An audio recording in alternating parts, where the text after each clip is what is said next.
Today we're gonna dive into Frisian history and figure out why Atlantis might be real. So, stick around.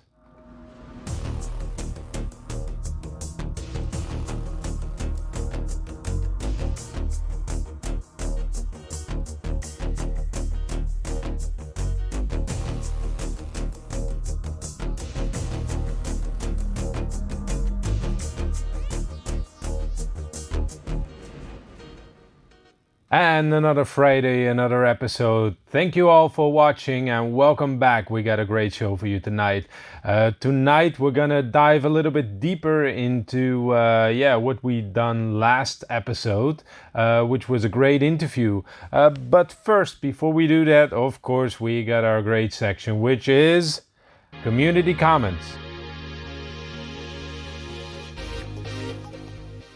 Yeah, we have some comments for you today. So, if you want, please stick around and write something down below because we love interacting with you. And also, this is supposed to be like a one big family. So, if you want to be involved in what we're doing here, then make sure you put something down below and I'll be sure to get back to you. Okay, so first, what we have today is we have a Dutch one. Which is logical because I'm a Dutch guy and we have a big Dutch following. But for our international audience, I've taken the liberty to Google Translate it. So what it says is, in earlier recordings you sound a bit clearer. Now it seems a bit dull. Is that right? It could be. We're still figuring out like some technical stuff, trying to find out the right settings. We're an upcoming channel, so right now I make sure that I wear a blouse so that the mic is a little bit closer to my mouth. Sometimes I have to clip it onto my t-shirt and then my beard gets in the way and it gets all messy. We'll try to do our best and I'm sure that eventually we'll figure it out. All right, what else do we have? We have Andrea Damiani 6575. If we talk about evolution, I would like to recommend an interesting reading, The Tangled Tree, A Radical New History of Life by David Quammen. Thank you, Andrea, for that suggestion. I've put the book in there, so this is the book that he recommends. I haven't read it yet, so me personally, I cannot recommend it. But have listened to some interviews, and it seems that he has an interesting angle on stuff. I'm not quite sure how it integrates in the whole vision of evolution, but of course, all information is good information, especially if it's based on science. And if radical new ideas gets put out there, then it's good that we discuss them. If this is your subject, make sure that you stick around because in the future we'll definitely be talking more about evolution, and we'll definitely explore more of the subject and try to figure out like what is our origins really like, and how did we come to be, and how is our history really like? Can we puzzle all the pieces together? And it definitely will be a subject of the show. So if that is your thing, then definitely stick around.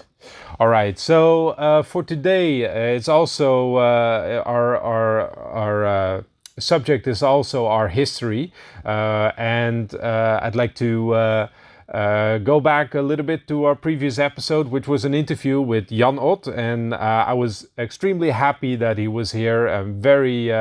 Very nice guest, and we talked a lot on the show, also off the show, and I'm sure he'll be back at some point. What he basically did is, he sat around here and we talked about this book, which is not a book that he wrote. It's a book that he translated, because what it is, it's called the Codex Oera Linda, and which was a book that previously didn't have a good translation, and he made sure that he written a good English translation. And also he's working on a good Dutch translation at the moment, and also I think there's multiple languages in which it has been translated, and it gives an intriguing idea, an alternative idea about our history. So today we're going to explore that history a little bit, and I'm going to read to you from the Oera Linda book. Now, make sure if you want to read along, if this is your kind of subject and the Oera Linda book is interesting to you, then you should check out the full online translation, because it is in the public domain and you can read it, and it is the whole translation has been put for free on I think www.oeralinda.org. So if you want to read along or maybe read the entire book, then you could go there, and it's definitely a very interesting read. Now, for today, you don't have to read anything at all. We're gonna go through it together. So we got a great presentation for you today, and for that, I want to take you with me on this map. Basically, this is the map of Europe. Now what you're seeing is the Netherlands, and I'm originally, so let me put it like that. So this is the area, the top of the Netherlands. That's the area that they call Friesland, and you can see it's in the northwest of Europe. It's basically tucked in between the United Kingdom and Denmark, with Germany to the side, and France and Belgium down below. And it's the top part of the Netherlands, which is going to be important for this show, but also it's important for our understanding of the Oera Linda book, the Friesland, or the Friesland, from the King Friso, which had his origins from the Freias people. It's an important part of what we're gonna discuss today. Now, if you wanna know more about this and want to check our previous episode, if you're a Dutch-speaking person, then it might be easily, because the interview is in Dutch. If you're English-speaking, or English is maybe the language in which you follow along on this show, I'll try to make sure that the interview will get subtitled pretty soon. I haven't gotten around to that, but or maybe if you wanna volunteer to help me do that, if you're Dutch speaking, so we can get this story out internationally, then contact me and leave a comment down below or shoot me a message, and we'll try to get that interview in English for you guys, and maybe in the future we'll commit to an English interview as well. So for today, let's figure out about the Frisian landscape. So in the top of the Netherlands right here, there's what we have. We have what we call terps, or mounds, or what we in the past they used to be called wierden or warden. Now, mounds are very prolific around the entire world. So, for instance, what you have the Edina Mounds. The Edina Mounds and the Hopewell Mounds, they're in the United States. They're quite large mounds. You can see that these mounds, they're quite big, and there's no question about that they're human made. So there are quite a lot of interesting things have been found in these mounds. There's been said that skeletons of really large people have been found, or some might even say that there's been skeletons of giants been found. Now, there's a lot of controversy around this, because the Smithsonian are supposed to have them, but they're denying that they ever had them. But there's a lot of newspaper articles about them. We showed some of you the other day in our episode about the human origins. So it's an interesting story that is around these mounds. Now, so these are in West Virginia, Ohio. There's a few of them, but the United States is not the only place that had mounds. For instance, these are mounds that are in Eastern Europe, and they're called kurgans. And kurgans are interesting because some of the kurgans also have buildings inside, and they were definitely used as burial graves. Or yeah, and you can see they've been excavated very well. You can see on the top right, it's the Barsunci Mound, and yeah, a lot of it has been dug out. Tragically, that's what we do. Archaeology is destruction, and so we don't have a lot of these mounds left in the world because yeah, we're curious, and we like to dig around. Now, this is also in so this is Eastern Europe, but in Western Europe we also have these mounds. So, for instance, in England, these are some mounds that are in England. Now, the bottom right, that's a reconstruction. It's a reconstruction because it's a very important archaeological place. In the Sutton Hoo burials, that there's a very interesting, well, they call it an Anglo-Saxon treasure. It's supposed to be Anglo-Saxon, but maybe in another episode we'll dive into the Sutton Hoo treasure, and yeah, we'll figure out how this maybe relates to what we're going to talk about today. But yeah, so also here a lot of things have been found in their burials, skeletons, but also yeah, royal treasures basically. Now, what's important about these mounds is that in England they have been found.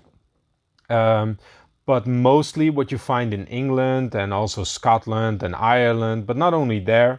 Also, for instance, in Denmark, so the left bottom one is in Ireland, and the bottom right one, that's in Denmark, that they have been combined with previous, or what I think they have been combined with previous megalithic structures. So a lot of people think that they were constructed in this way. So you build like a gravesite, and you put people in them. But yeah, these megalithic structures, they're huge stones, and often they resemble a lot of dolmens. So what I think is they have been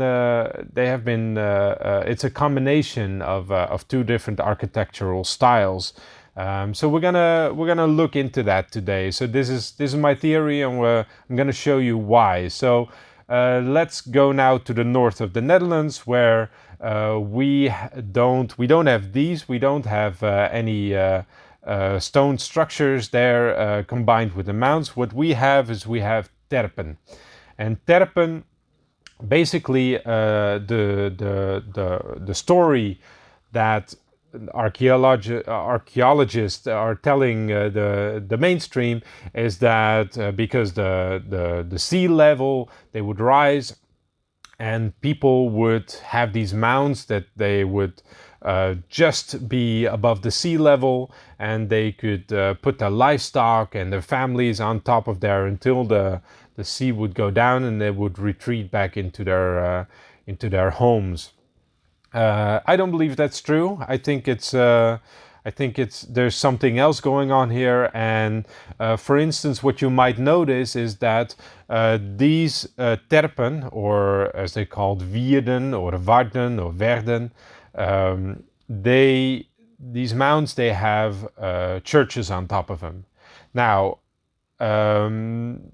some might say, well, I mean, if the most important place where you would put a church is on top of a hill, because it's the most important part, and you definitely don't want a church to get wet feet. However, I think we should look in it in a different tradition, and that is that we should accept that Christianity, which is the entity, the global entity that always tries to build religious structures on top of former religious places. So imagine that you're an imperialistic religion and you conquer new territory and you want to convert these people.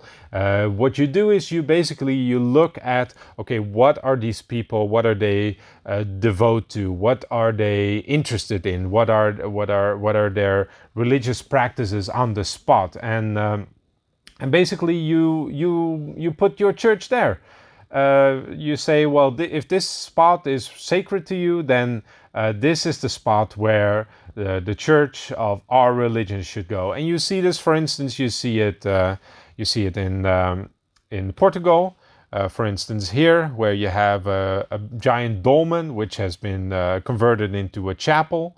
There's two of them. So there's this one and there's the other one. This one has been painted very nicely in white and blue, and this one's they put a cross on top of it, but the walls are still these giant dolmens. Now this is Portugal, which is of course on the European continent, but also on the American continent. We also had this. This is Cholula. Cholula is a Mexican pyramid, and on the pyramid they have the Spanish. They build a church, saying, okay, if this is your sacred spot, from now on you will be devoted to this church. And I think this also has happened to the Frisian places. So what you see here, this area, this is Viewert, and Viewert, it already says it in the name, Viewert. It's built upon a mount. And the interesting thing about this church, it's a lovely church, it's beautiful.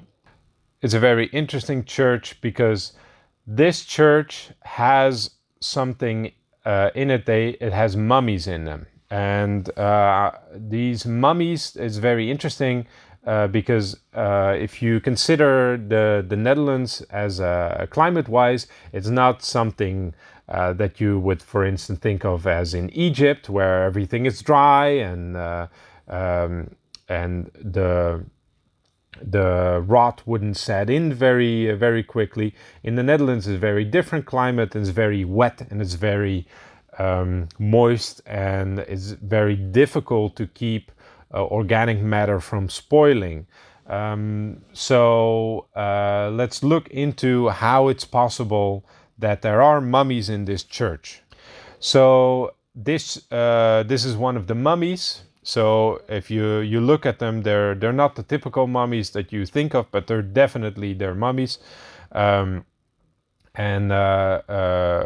we have some more of them right here, and they're in a chamber underneath the church. So you can visit them. You can in the middle of the church, you can go down, and you can basically look at these bodies that were here since the 1500s. So they're not that ancient, if you might think so. But there's animals there, and it's an interesting sight to look at. Now, the more interesting thing about this phenomenon is that, for instance, what they did is they tried to transport one of these mummies for scientific research. And what happened is that while they sent it to the nearby university, which was in Franeker, on their way to the university, the body that they were transporting started to decay and rot. And even before it arrived at its destination, which is only maybe 20-25 kilometers away, it had already decayed to the part where it wasn't longer suitable for a scientific investigation. So what this church has said is, we're not going to do any more scientific experimentation. These bodies belong here in this area, and we're going to open it up to the public so people come and watch it, but we're not going to continue anymore in any scientific investigation about this. So the interesting thing about this is that Of course, this is also one of these churches that's built upon a mound. And these mounds, it kind of gives us a clue that these mounds were built on sacred spots. And these spots, they kind of have like a kind of energy which will conserve, which will heal. So basically what some people are saying that a pyramid does, it will try to keep everything coherent, and apparently it also does it with bodies of deceased people. Going into that, let's look at the Netherlands and its ground, because its soil is not perhaps what you think it might be. So what you can see here is the map on the left. That's the map of the height differentiation. You can see the Netherlands is very low, so the blue parts, that are the parts that are below sea level. And you can see in our episode about the Oostvaardersplassen, you can see that it's below sea level. The orange part, that's above sea level, I think it's about 6 meters above sea level. And you can see that the greenish part, that's basically it's around zero. And you can see the whole of the Netherlands. It has the whole north of the Netherlands. It's above sea level. And on the right, you can see that the north of the Netherlands, it has a lot of clay soil, and then it also has a lot of peat. And then in the back, it has some sand. And this is very interesting, because the clay and the loam, it comes from the sea, because there's no rivers over there. It has whenever the sea floods, it brings a lot of clay deposits, and so you can imagine that being very fertile soil. And the peat, that's very interesting, because peat comes from vegetation that has previously grown there, but which eventually has decayed and now has become soil. And in the past, this has been very proliferous for the Dutch, which in the past, when people were cold in the 1800s, what they did is they dug it out and they used the peat as fuel. And even they used it as a construction material, which is why there's a lot of big lower parts in the Netherlands, which has become the Frisian Lakes. So if you're a proliferous sailor for pleasure, then you might know the Frisian Lakes, because they're very beautiful to sail upon. Now the sand, the sand is a little bit in the back, and it's also it's more towards the border of the German border. And if you know this area, it's called Drenthe, and it's more sandy. And what people did is they excavated Terpen, and they used the soil. They transported it to Drenthe, because the soil was very poor there. So let's look into the clay. So if you look at the clay soil, so you see the green part on both of the maps, and you see the little dots on the left, those are all terpen. Those are all mounds, and there's a lot of them. And you when you look at it like this, you come to think of like, oh yeah, it makes sense that you just make a mound and you stay on top of it, because the sea level is there's a lot of flooding. But I think there's something else going on here. These mounds, there's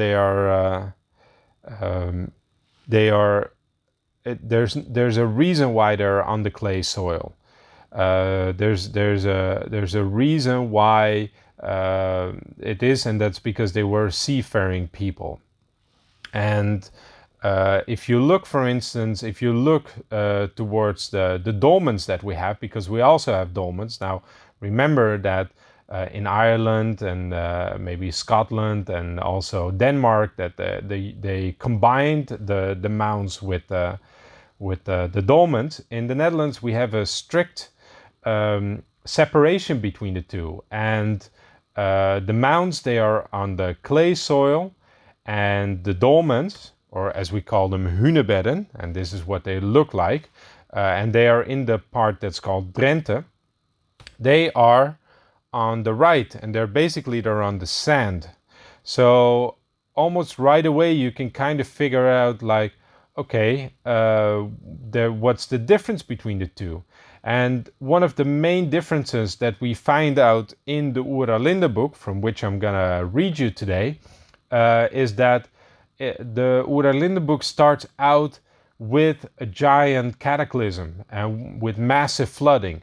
And so that might give you a hint, is that if you have the sandy soil underneath and you have maybe woods around, you have like giant forest, and then you have the clay soil. So what you can read in the landscape is, okay, the older soil that would have dolmens on top of them. And also what's interesting is that also Friesland also used to have a dolmen. However, this got destroyed around the Second World War, when they would put people to work, and they would basically they would chop the dolmen like in small little pieces, and they would use the gravel for road construction. It's basically, I don't know if I can get a cursor on here. No. But it's basically, if you look at the left part, the part with the inland lake, it's on the bottom of the Frisian province, and there's a little hint of sandy soil. You could see it there, and that's exactly where you find the dolmen. And also there's a very ancient wood there. There's an ancient forest there. Forest. It's a very small piece of land, but yeah, very old trees there.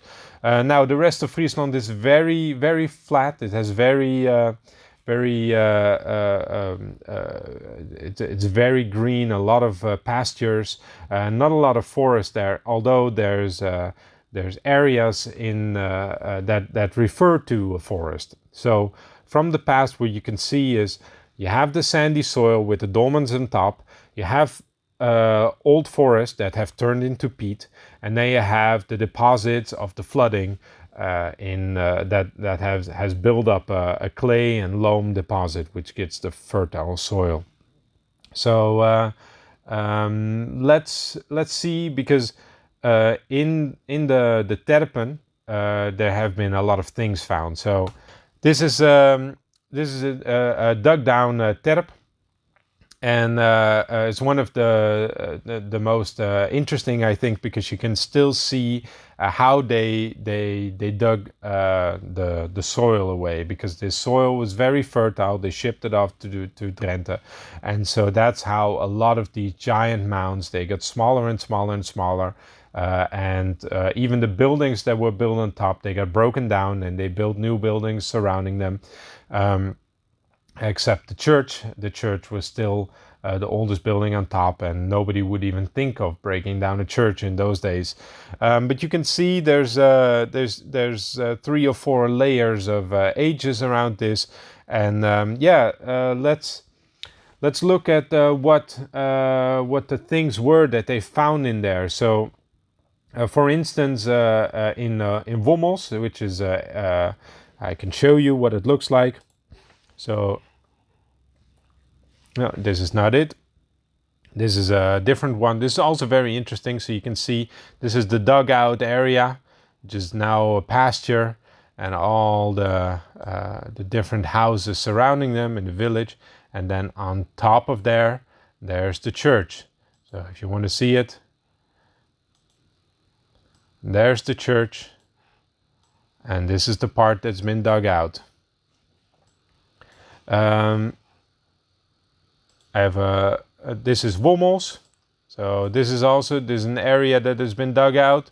Now you can, it's a little bit more difficult to see, but this is on top of a hill. This is a road that goes down, and this is a road that goes up for a little bit around the top here, and then it goes down here.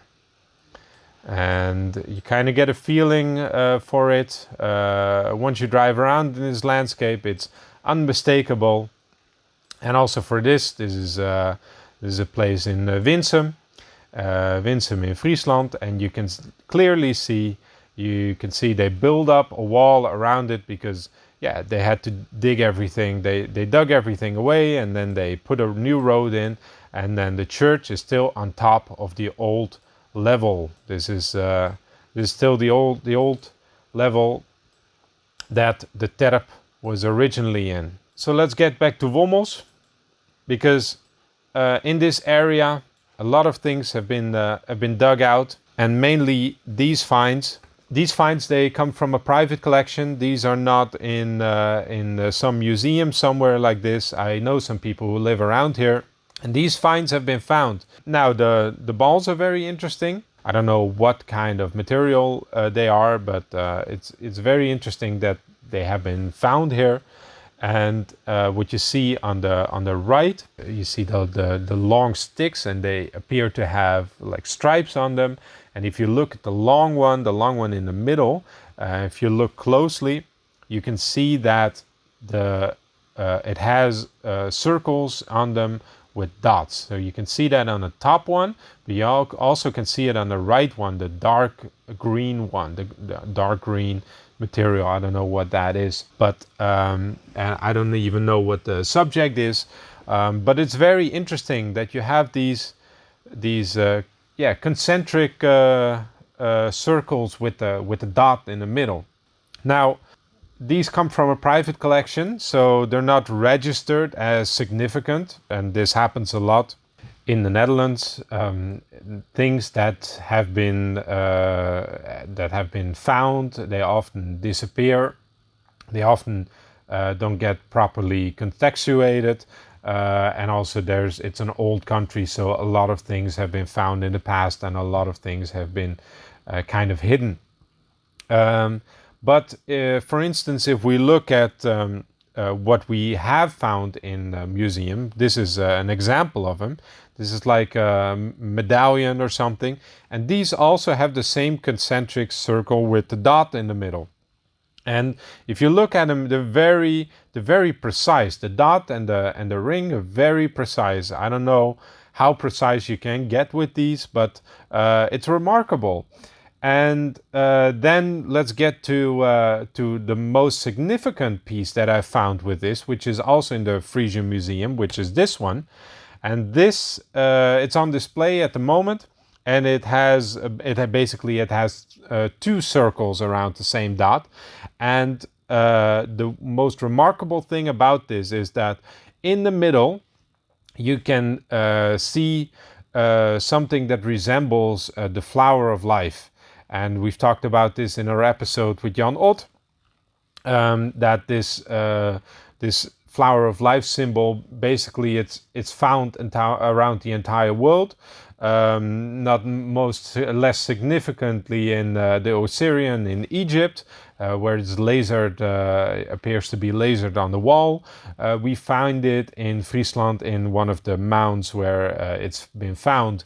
And the important thing about this flower of life symbol in the circle is that it gives us something that's important, and it's the six-spoked wheel, which is basically, it's a ring of six spokes within a wheel. And in the Oera Linda Book, we hear that it's been called the Eule, and Eule means wheel. Now, the Oera Linda Book is also in this museum. So you can see here, this is a mock-up. This is not the actual one, because they wouldn't dare to do that. And when you look at the description, this is the academic consensus, and it says it's a prank gone wrong. Now, I completely disagree with this statement. I don't think that it's a prank called wrong. Let me just read this for you. Reverend Francois Havesmith wrote a book about an ancient Frisian culture, which he has made up himself. Now, that's quite a statement if you know what's in the book. Blinded by their own enthusiasm, the Frisian society failed to recognize the manuscript as a hoax and took the bait. The society members declared the Oera Linda Book genuine, and up to this very day, there are people who still believe it is, which is me. And I want to read to you a little bit from the Oera Linda Book, and especially this one, which is the one that Jan Ott translated. It's, I think, once we dive into what is actually written there, and once we try to figure out, okay, how does this compare to actual data that we find, then it becomes very implausible that someone with an active creative mind in the 18th century could have conjured all of this up.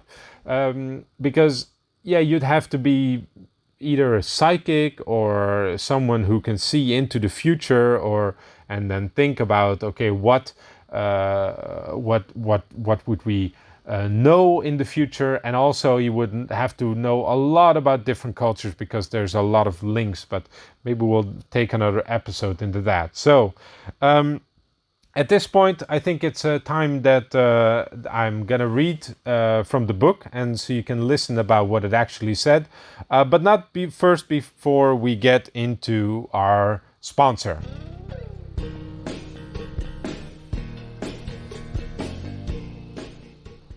And today's sponsor, of course, is Druid Secret.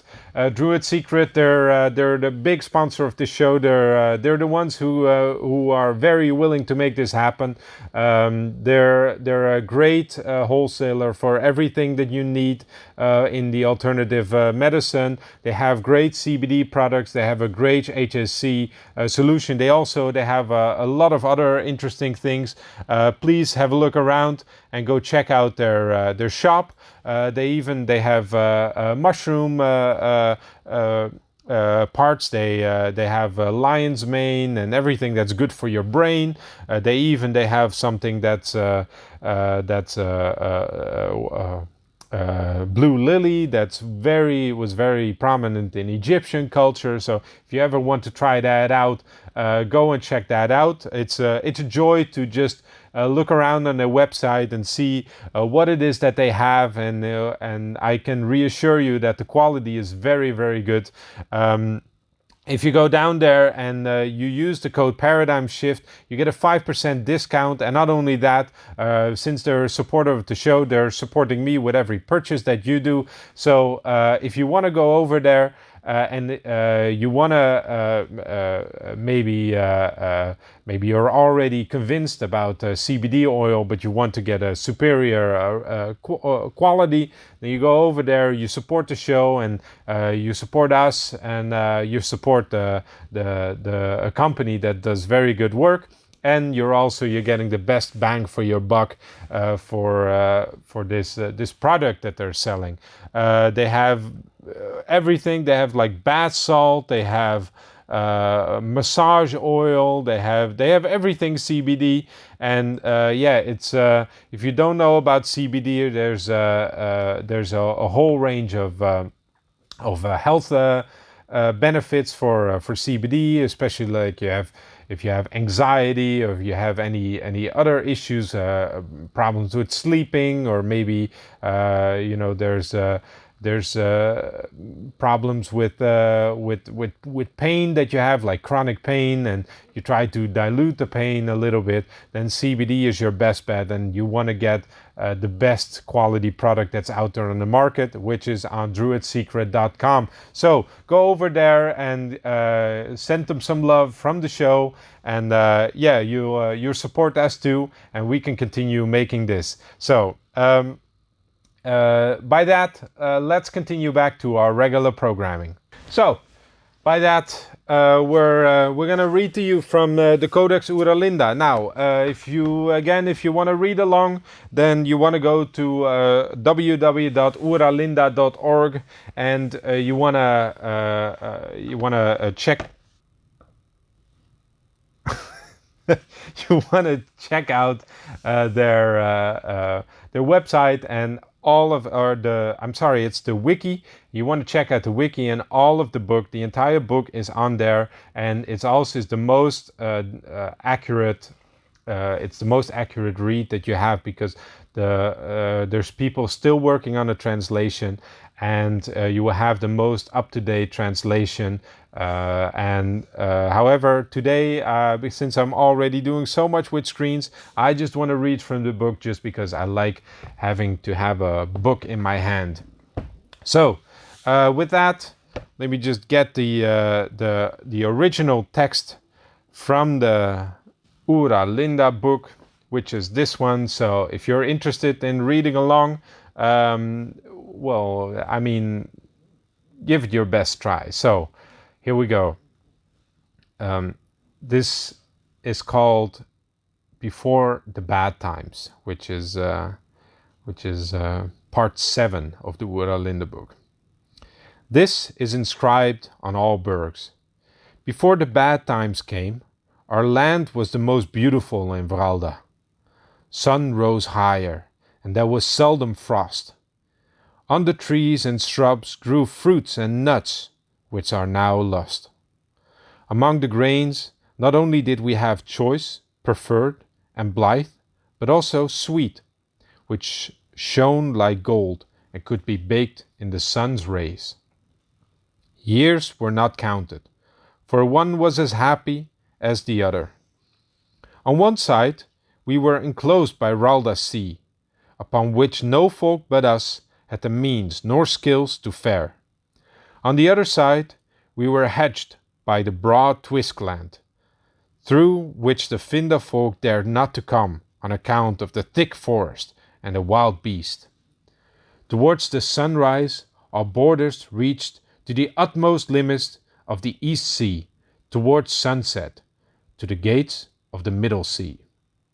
Thus we had, in addition to the smaller ones, no less than 12 great freshwater rivers, given us by Vralda, to keep our land healthy and to show our adventurous folk the way to his sea. The banks of these rivers were almost entirely inhabited by our folk, as well as the plains and the whole Rhine from beginning to end. Upon the opposite the Denmarks and the Jutland, we had colonies with the Bergmaid, from which we won copper and iron, plus tar, pitch, and some other necessities. Opposite our former Westland, we had Britannia, with its tin mines.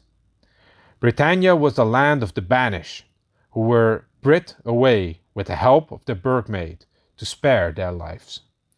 But in order that they could never come back, a bee was tattooed on their foreheads first. Murderers with blood-red dye, and other criminals with blue dye. Furthermore, our steersmen and traders had many warehouses in the near Greeksland. Furthermore, our steersmen and traders had many warehouses in the near Greekland and in Lydia. In Lydia, the black people live. As our land was so great and extensive, we had many different names. Those who lived east of the Denmarks were called Jutters, because almost all they did was to jut, or collect, amber on the shores. Those who lived on the islands were called Lets, or the Lost, because they mostly live in desolate locations. All the inhabitants of beaches and shores from the Denmarks to the Sandval, now the Scheldt, were called Sturer, steersmen, sea-camper, sea campaigners, or Angelare, fishermen. Angelare was the name given chiefly to the fishermen at sea, because they only fished with an angle, or pole and never used nets. Those who lived further off to the near Greek lands were simply called Kethomer, which means coast dwellers, because they never fared out to sea. Those who lived in the high marks that bordered the Twiskland were called Saxmen, because they were always armed with a sax or a knife against the wild animals and the savage Brits, which were the banished. Moreover, we had names: land dwellers, lake dwellers, and holt, or wood dwellers. How the bad times came. During the whole summer, sun had hidden behind clouds, as if she did not want to see earth. Wind rested in his bags, causing smoke and steam to stand like pillars over houses and pools. Air thus became dreary and dull, and neither joy nor pleasure were in the hearts of people. In the midst of this stillness, earth began to tremble, as if she was dying. Mountains split open to spew out fire and flames, while others sank into her bowels, and where they had been plain before, mountains rose up. Altland, that the steersmen called Atlant, sank down, and the foaming waves trod over mountain and valley, so that everything was submerged. Many people were buried alive, and many who had escaped the fire later perished in the water. Not only the lands of Finda did mountains spew fire, but also in the Twiskland. Woods were burned one after the other, and when wind came from there, our lands were covered with ash. Rivers changed their course, and their mouths new islands were formed of sand and drowned animals. Earth suffered like this for 3 years, but when she recovered, one could see her wounds. Many lands were submerged, others had risen out of the sea, and half of the Twiskland had been deforested.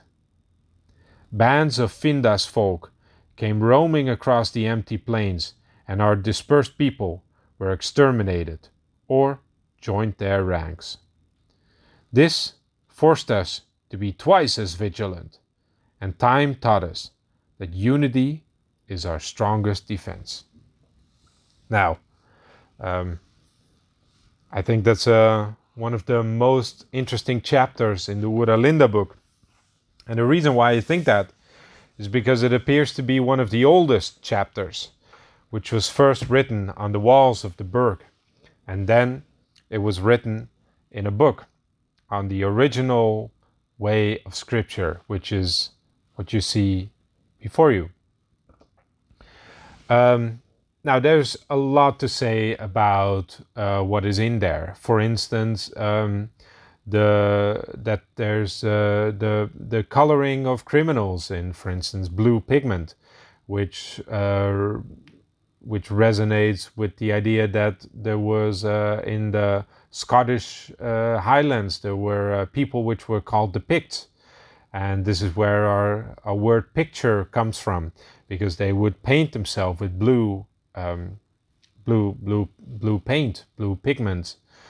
And then there's, for instance, there's the Finda people coming over the deforested land. So imagine like Germany and Poland and Austria, all of it covered in forest, and then all of a sudden fire burning it all away, and then people who live in agriculture, the Neolithic farmers coming from eastern Anatolia, all of a sudden finding this fertile burnt down land, and started farming on them and trying to venture out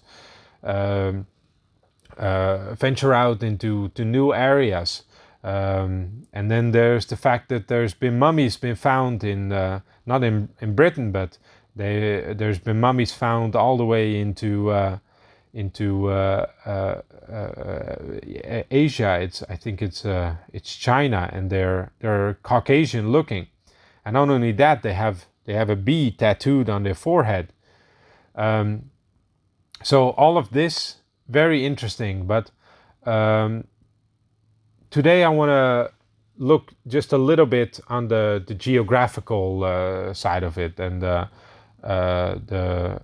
geological side. So one of the most important things, I think, and we had this in our conversation with Jan Ott, is that there's a pole shift, possibly.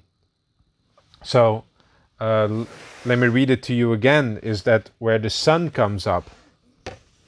Towards the sunrise, our borders reached to the utmost limits of the East Sea, towards sunset to the gates of the Middle Sea. Now the East Sea, that might refer to the sea between Scandinavia and Germany, and the Middle Sea, that might refer to what we call now the Mediterranean Sea. And that means that the sun would come up in somewhat that is the northwest, and would go down in the the northeast, and would come down in the southwest. And that basically, it gives us some markers that what might have happened here is this might have been an account of a pole shift. And one of the most important people that have talked about the pole shift, that is Charles Hapgood. And if you haven't read it yet, I definitely recommend it.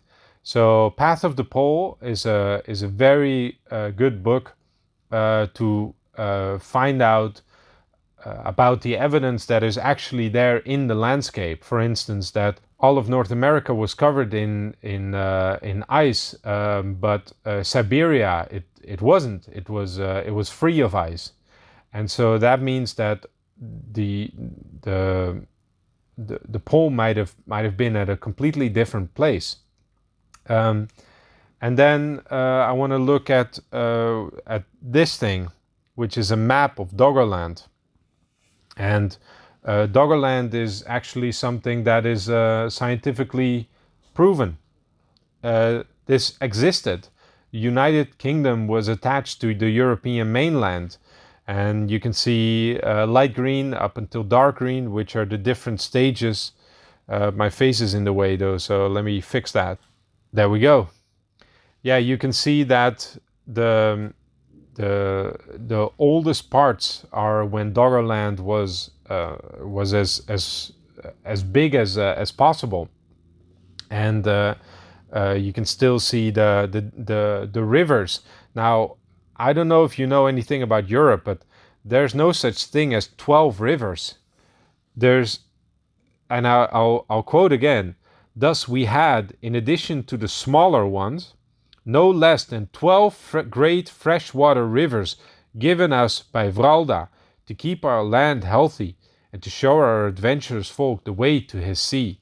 Now, there's a lot of rivers in this map, and I don't know if these are exactly 12, but it definitely gives us more than we have on the European mainland in Western Europe at this moment. So, yeah, I definitely think this is a big clue. Now, Doggerland is not the only marker that gives away something that the Earth changed around 6,000 to 5,000 BC. There's a lot of different clues that gives us a hint that the Earth changed in this time period. So here's some options. So for instance, Mount Mazama. Mount Mazama is in the United States, and it's a big crater lake, and it's a giant lake that has formed in a giant crater.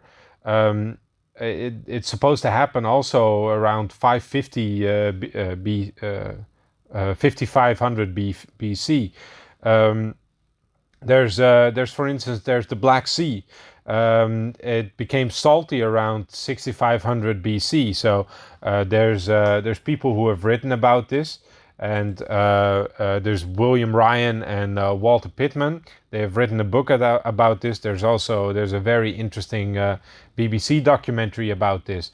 They definitely found evidence that the Black Sea before 5600 BC, it was a freshwater lake, and then it became a saltwater lake because the Mediterranean Sea, it got the sea level rose, and it flooded basically the Black Sea, which then became a saltwater sea. Um, it's they figured it was something that had to do with Noah's flood, but I think that's a misconception. But it's a good title for a book. There's lots of different evidence around the world around 56,000 BC. All of these places, there's geological evidence for something happening around this time, and not least to mention is Sundaland, which is around Indonesia, which has been sinking for a long time, but the last one happened around 5500 BC. Arabian coast had a 15 to 18 meter sea level rise around this time. The Persian Gulf, it has something similar. So lots of evidence that something cataclysmic happened around this time. So I think that is very the accumulation of all of this evidence is very gives us a strong foundation for the Oera Linda book to not be a fiction that was created, but it digs down into a deep history in which people were able to record things where they were not just simple hunter-gatherers, but there was a civilization in which they had a writing, and they were writing books, and the fact that we believe that it wasn't so had to do with multiple cataclysms just flooding out the people and just constantly destroying what they were trying to build. So I think we should accept this as a good option, but because our science is mostly it's formulated on gradualism, we think that everything happens one grain of sand at a time and one drop of water at a time. We don't think that is possible, but I think it's time for the academic world to finally see that our world is way more dynamic and is way more cataclysmic than we previously agree. Now, I also read the part about Atlant. And Atlant, it's not a stretch to make the connection with Atlantis. And there's a lot of people talking about Atlantis these days, and I'm happy that this subject becomes more popularized, because I do think there was an Atlantis, and I do think that Atlant was a part of it, especially the northern part. Now let's look at more geological evidence. For instance, this what you're looking at right here, this the Mid-Atlantic Ridge, and the Mid-Atlantic Ridge, it's basically you can see the African continent, the American continent, and the European continent all coming together here, and a giant fault line. It's still it looks like there's in the middle there's more landmass, it's a higher landmass, which resembles the height of the landmass that you see around United Kingdom, which is the previous Doggerland.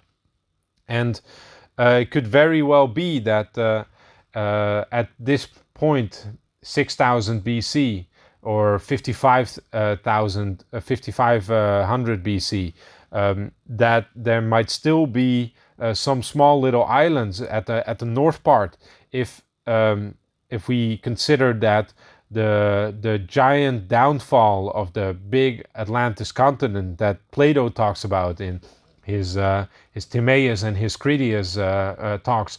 He talks about 9,000 years before the age of Solon, which was his teacher, and I believe it was his uncle, that gotten this story from Egypt, where it was also written on walls. The story, it resonates, and it resembles the same story told in different cultures. And I think we should accept that it all comes together, and that at 11,600 years ago there was this giant cataclysm. Now, we don't know exactly what caused this cataclysm, but we do see that everywhere around the world there's little micro diamonds found in the soil. There's little particles that might give a hint to either a giant comet impact, so a comet hitting the Earth, basically giving us the younger Dryas with meltwater pulse B, or it could also be, and this is Robert Schoch, his favorite idea, is that there was a coronal mass ejection. So it's either one of these two examples, but it all fits together like pieces in a puzzle if you accept that this is an actual document. Now, this map that we're looking at, it's a trifactor with a weak spot in the middle, so that's definitely is the weakest spot. So that might have been the part that sunk the first, and at the top part, or and maybe at the side. So like the islands, like at the African coast that now belong to Spain, like Tenerife, and these might still be parts of the original Atlantis. By the way, pyramids have been found on those islands, which is very interesting. So yeah, this is basically everything that I wanted to talk about today. So there's much more that we can talk about, and there's much more images that I can show you. So if this is something that you're interested in, I could see that my interview with Jan Ott, it gotten some great attraction. So welcome to all of you people who are new to this channel, and I'm glad that you guys want to stick around. We got some more Oera Linda content for you right now, and we're gonna go do more in this book if this is something that you want to see more of. So if you like this scientific background and you want to just go through it with fine-tuned comb and figure out, like, okay, what is there that can legitimize this document, and how we can figure out how this is the origin of, well, it's not only just the people that live in the Netherlands, it's not just the Frisians, but it's the entire Western world. If you're living in Canada or the United States or Australia or New Zealand or whatever, this book, it's one of the most important things to understand where we come from. So I don't care where you come from. If you want to know more about this, then leave a comment and put a like down there. And if we get enough likes and we get enough comments out there, then we're gonna produce more of this type of content. We're gonna bring the truth out there to you. So do that. Leave something down below. If you're new here, because a lot of new people have arrived to this channel with my interview. If you're new here, please subscribe.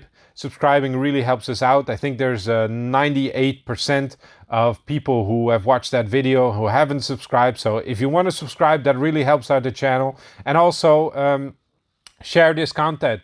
Share it on other platforms, share it on Facebook, on Twitter, on whatever you can. Also, don't forget our sponsors. Our sponsor is the main reason how we get any income into the show. So if you want me supporting doing this for the couple of years to go, then please go visit my my sponsor. It's a fantastic product, and I really believe in it.